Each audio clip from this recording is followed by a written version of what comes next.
Bismillahirrahmanirrahim. It's me Sayyid Muhammad Hassanada from mathemaths.com. Let's start with question number 7 of exercise number 4.5. The statement of this question is actually we have to evaluate if the first polynomial is a factor of second polynomial or not. तो यहाँ पे हमारे पास दो polynomials given है.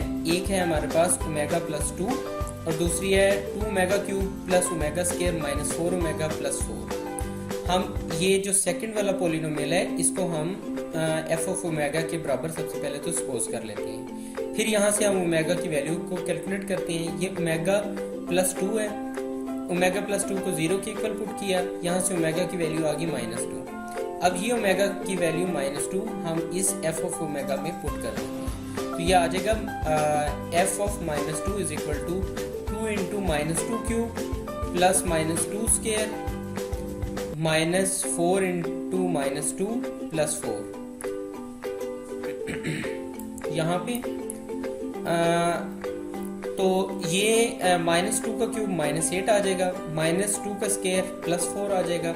ये minus इस minus से multiply होगा तो ये प्लस आ जाएगा और 4 2 से मल्टीप्लाई होगा तो 8 आ जाएगा और साथ में प्लस 4 इसी तरह से आ रहा है.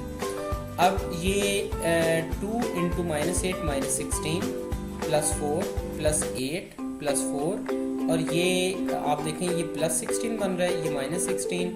सो इसका आंसर 0 आ गया. रिमाइंडर 0 आया.